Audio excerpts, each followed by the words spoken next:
ಚಿಕ್ಕಬಳ್ಳಾಪುರ ನಗರದ ವಾಪಸಂದ್ರದಲ್ಲಿರುವ ಮೂಲ ಮಠದ ವಿಚಾರ ಇದೀಗ ವಿವಾದಕ್ಕೆ ಕಾರಣವಾಗಿದೆ. ಮಠವನ್ನ ಖಾಸಗಿ ವಿದ್ಯಾಸಂಸ್ಥೆ ಹಾಗೂ ಗೂಳೂರು ಮಠದವರು ಅತಿಕ್ರಮಿಸಿಕೊಂಡಿದ್ದಾರೆ. ಮೂಲ ಮಠವು ಕೊಂಡಲಯ್ಯ ಹಾಗೂ ನಿಡುಮಾಮಿಡಯ್ಯ ಜಂಗಮಾದಿಗಳಿಗೆ ಸೇರಿದ್ದು, ಅವರ ಲಿಂಗೈಕ್ಯದ ಬಳಿಕ ಸರ್ಕಾರದ ಅಧೀನಕ್ಕೆ ಬಂದಿದ್ದು, ಮಠಕ್ಕೆ ಸಂಬಂಧಿಸಿದ ದಾಖಲೆಗಳು ಮುಜರಾಯಿ ಇಲಾಖೆಯಲ್ಲಿವೆ ಎಂದು ಶ್ರೀರಾಮ ಸೇನೆಯ ಅಧ್ಯಕ್ಷ ಪ್ರಮೋದ್ ಮುತಾಲಿಕ್ ತಿಳಿಸಿದ್ದಾರೆ. ಆದರೆ 2007ರ ಬಳಿಕ ಬಾಗೇಪಲ್ಲಿ ತಾಲೂಕಿನ ಗೂಳೂರು ಮಠದವರು ವಾಪಸಂದ್ರ ಜಂಗಮ ಮಠಕ್ಕೆ ಅತಿಕ್ರಮವಾಗಿ ಪ್ರವೇಶಿಸಿದ್ದಾರೆ ಎಂಬ ಆರೋಪವನ್ನ ಅವರು ಮಾಡಿದ್ದಾರೆ.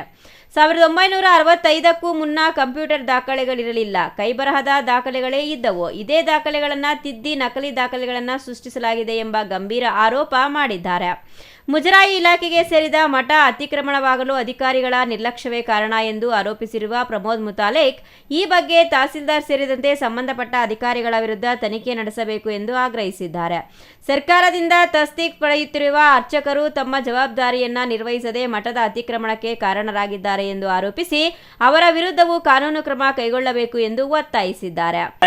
ಸರ್ವೆ ನಂಬರ್ ಮತ್ತು ಇನ್ನೂ ಸರ್ವೆ ನಂಬರ್ಗಳ ಒಂದು ಮಠದ ಮುಜರಾಯಿ ಇಲಾಖೆಯ ಮಠ, ಅದು ಮಂದಿರ ಆಸ್ತಿ, ಅದನ್ನು ಗೂಳೂರು ನಿಡುಮಾಮಿಡಿ ಮಠದವರು ಬಂದು ಆಕ್ರಮಣ ಮಾಡಿ ಅದನ್ನು ಕಬಳಿಸುವಂಥ ವ್ಯವಸ್ಥಿತ ಹುನ್ನಾರವನ್ನು, ಷಡ್ಯಂತ್ರವನ್ನು ಮಾಡ್ತಾ ಇದ್ದಾರೆ.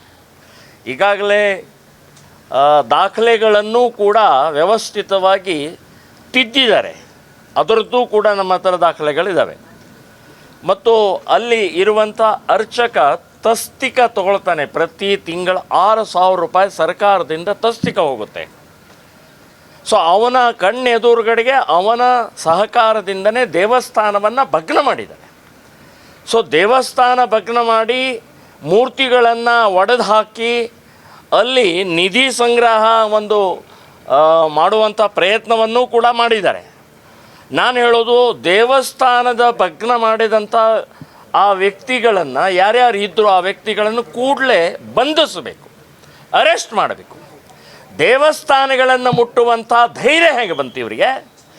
ಸರ್ಕಾರಿಯ ಇದು ಸುಪರ್ದಿಯಲ್ಲಿರುವಂಥ ತಹಸೀಲ್ದಾರ್ ಇದಕ್ಕೆ ಕುಮ್ಮಕ್ಕ ಕೊಡ್ತಾ ಇದ್ದಾರೆ. ತಹಸೀಲ್ದಾರೇ ಇದಕ್ಕೆ ವ್ಯವಸ್ಥಿತವಾದಂಥ ಹುನ್ನಾರವನ್ನು ಮಾಡಿದಂಥವ್ರು ತಹಸೀಲ್ದಾರನ್ನ ಸಸ್ಪೆಂಡ್ ಮಾಡಬೇಕು, ತನಿಖೆ ಆಗಬೇಕು ಅಂತನ್ನುವಂಥದ್ದು ಹೇಳ್ತೇನೆ. ನಿಡುಮಾಮಿಡಿ ಮಠದವರಿಗೆ ನೀವು ಬಹಳ ದೊಡ್ಡ ಮಠ ಅಂತ ಹೇಳ್ಕೊಳ್ತೀರಿ, ಬಹಳ ದೊಡ್ಡ ಅಧ್ಯಯನ ಅಂತ ಹೇಳ್ಕೊಳ್ತೀರಿ, ಈ ರೀತಿಯ ಕಬಳಿಸೋದ? ಇನ್ನು ಇದೇ ತಿಂಗಳು 22, 23 ಮತ್ತು 24ರಂದು ಮಠದ ಜೀರ್ಣೋದ್ಧಾರಕ್ಕೆ ಆಯೋಜಿಸಿರುವ ಕಾರ್ಯಕ್ರಮಗಳನ್ನು ಕೂಡಲೇ ರದ್ದುಗೊಳಿಸಿ ಮೊದಲು ಮಠದ ಆಸ್ತಿ ಹಾಗೂ ದಾಖಲೆಗಳ ಕುರಿತು ಸಮಗ್ರ ತನಿಖೆ ನಡೆಸಬೇಕು ಎಂದು ಪ್ರಮೋದ್ ಮುತಾಲಿಕ್ ಆಗ್ರಹಿಸಿದ್ದಾರೆ. ಮಠಕ್ಕೆ ಸೇರಿದ ಸುಮಾರು 60 ಕೋಟಿ ರೂಪಾಯಿ ಮೌಲ್ಯದ ಸ್ಥಿರಾಸ್ತಿಗಳನ್ನು ಕಬಳಿಸಲು ನಕಲಿ ದಾಖಲೆ ಸೃಷ್ಟಿಸಲಾಗಿದೆ ಎಂಬ ಆರೋಪದ ಬಗ್ಗೆಯೂ ಸೂಕ್ತ ತನಿಖೆ ನಡೆಸಬೇಕು ಎಂದು ಒತ್ತಾಯಿಸಿದ್ದಾರೆ. ಆಗಸ್ಟ್ 22, 23, 24 3 ದಿನ ಜೀರ್ಣೋದ್ಧಾರದ ಹೆಸರಿನಲ್ಲಿ ಇಡೀ ಮಠ ಆವರಣ ಆಸ್ತಿಯನ್ನು ಕಬಳಿಸುವಂಥ ಪ್ರಯತ್ನವನ್ನು ಮಾಡ್ತಾ ಇರುವಂಥ ಒಂದು ಉತ್ಸವ ಬಿಟ್ಟಿದ್ದಾರೆ. ಉತ್ಸವ ಕೂಡಲೇ ರದ್ದಾಗಬೇಕು, ನಿಲ್ಲಿಸದೇ ಇದ್ದರೆ ನಾವು ಅಲ್ಲಿ ಬಂದು ಧರಣಿ ಮಾಡಬೇಕಾಗತ್ತೆ, ನಿಲ್ಲಿಸಬೇಕಾಗತ್ತೆ ಅಂತನ್ನುವಂಥದ್ದು ಎಚ್ಚರಿಕೆ ಕೂಡ ನಾವು ಕೊಟ್ಟಿದ್ದೀನಿ. ಒಟ್ಟಾರೆ ವಾಪಸಂದ್ರದ ಮುಜರಾಯಿ ವ್ಯಾಪ್ತಿಯ ಮಠದ ಆಸ್ತಿ ಹಾಗೂ ದಾಖಲೆಗಳ ವಿಚಾರ ಇದೀಗ ವಿವಾದದ ಕೇಂದ್ರ ಬಿಂದುವಾಗಿದೆ. ಮಠದ ಮೇಲಿನ ಅತಿಕ್ರಮಣ ಹಾಗೂ ನಕಲಿ ದಾಖಲೆಗಳ ಆರೋಪಗಳ ಬಗ್ಗೆ ಸರ್ಕಾರ ಮತ್ತು ಮುಜರಾಯಿ ಇಲಾಖೆ ಯಾವ ಕ್ರಮ ಕೈಗೊಳ್ಳಲಿದೆ ಎಂಬುದು ಕುತೂಹಲ ಮೂಡಿಸಿದೆ. ತೋಡನಹಳ್ಳಿ ರಮೇಶ್, ಸಿಟಿವಿ ನ್ಯೂಸ್, ಚಿಕ್ಕಬಳ್ಳಾಪುರ.